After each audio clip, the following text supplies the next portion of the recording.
प्रकाश के कुछ बिंदुओं के जान लेने के बाद अब हम बात करेंगे कि प्रतिबिंब क्या होता है। पहला प्रतिबिंब, प्रतिबिंब इमेज।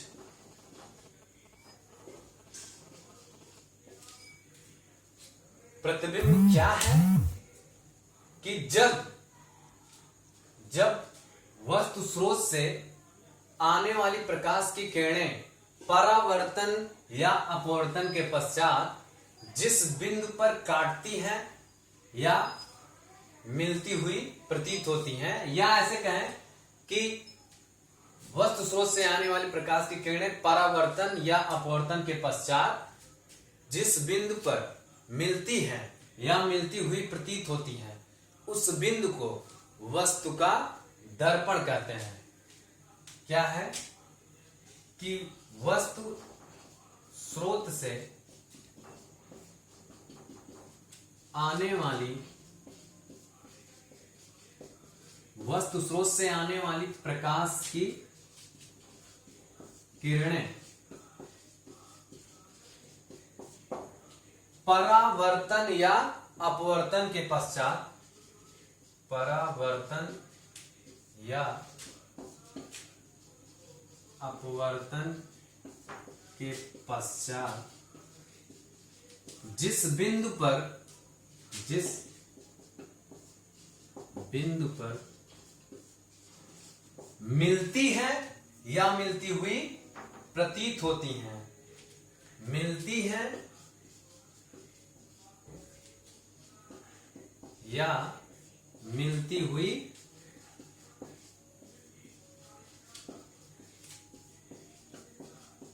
प्रतीत होती है। प्रतिबिंब क्या है? वस्तु स्रोत से आने वाली प्रकाश की किरणें परावर्तन या अपवर्तन, इसे आप यहां छोड़ दीजिए। अगले लेसन आपका है कि अपवर्तन की घटना प्रकाश की क्या है, तो वहां पर बताया जाएगा कि अपवर्तन क्या है। यहां पर केवल इतना जानना है कि परावर्तन से संबंधित है, तो प्रतिबिंब अपवर्तन में भी बनता है और परावर्तन में भी बनता है।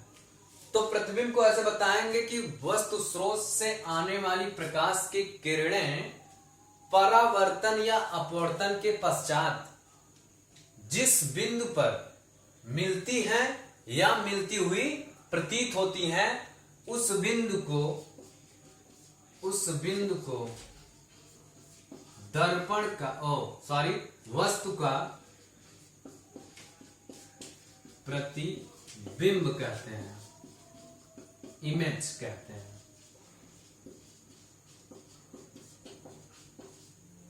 अच्छा, अब यहां पर प्रतिबिंब को जानने में हम बताए कि मिलती हैं, ये देखिए मिलती हैं या मिलती हुई प्रतीत होती हैं।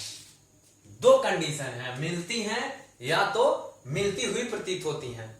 तो निश्चित रूप से हमें ऐसा मालूम पड़ रहा है कि यह वास्तव में मिल रही हैं और ये हमें आभास होंगी, तभी तो हमें ऐसा बताया जा रहा है कि मिलती है या मिलती हुई प्रतीत होती हैं।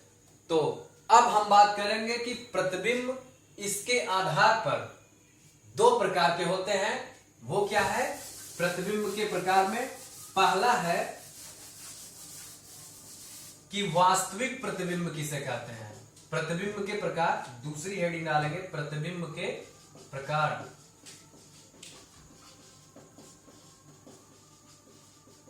टाइप्स ऑफ इमेज, पहला क्या लिखेंगे? वास्तविक प्रतिबिंब, और दूसरा क्या होगा? आभासी प्रतिबिंब।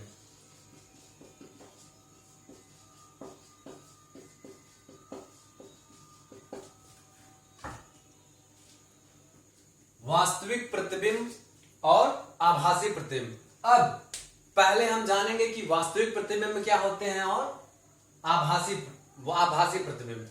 तो पहला है वास्तविक प्रतिबिंब। वास्तविक प्रतिबिंब कब होगा? जब वस्तु स्रोत से आने वाली प्रकाश की किरणें, जब वस्तु स्रोत से आने वाली प्रकाश की किरणें परावर्तन या अपवर्तन। यहां पर केवल अगर परावर्तन की घटना पढ़ रहे हैं तो केवल हम परावर्तन लिखेंगे।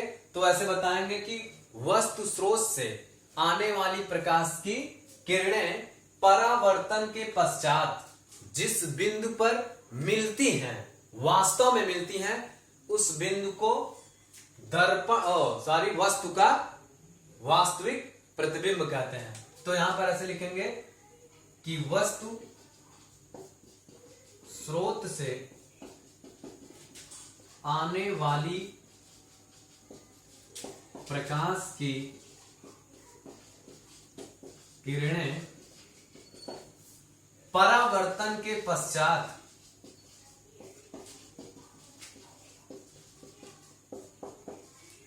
जिस बिंदु पर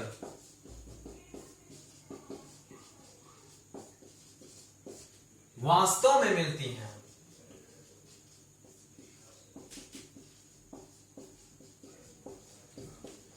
उस बिंदु को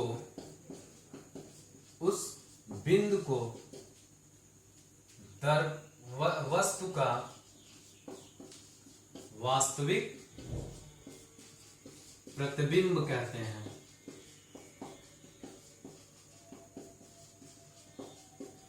अच्छा, प्रतिबिंब के प्रकार में पहला हम बता चुके कि वास्तविक प्रतिबिंब कब कहते हैं। केवल इतना जान लेना है कि वास्तव में मिलती हैं तो इसे वास्तविक प्रतिबिंब कहते हैं।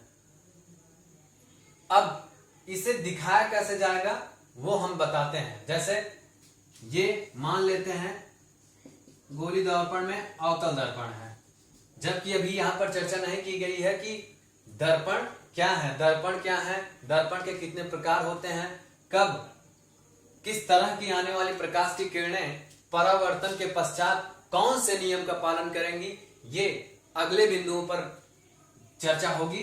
तो केवल इतना जान लेना है कि ये मान लेते हैं परावर्तक तल है, तो आने वाली प्रकाश की किरण ये मुख्य अक्ष है, तो परावर्तन के पश्चात जिस बिंदु पर मिलती हैं ये वास्तव में मिल रही है, इस यहाँ पर इसका प्रतिबिंब यहां पर बनेगा, तो वास्तविक प्रतिबिंब होगा।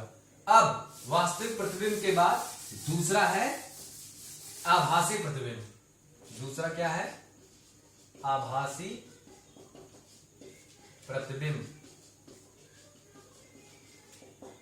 आभासी प्रतिबिंब के केवल इतना बताएंगे कि जब वस्तु स्रोत से आने वाली प्रकाश की किरणें परावर्तन के पश्चात जिस बिंदु पर मिलती हुई प्रतीत होती हैं, उस बिंदु को प्रतिबिंब का आभासी प्रतिबिंब कहते हैं।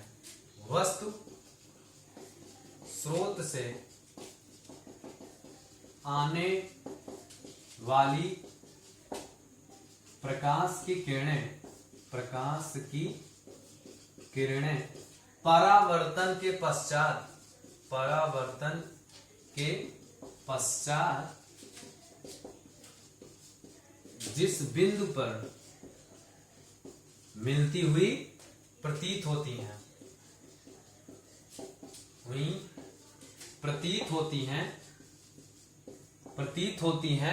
उस बिंदु को वस्तु का आभासी प्रतिबिंब कहते हैं।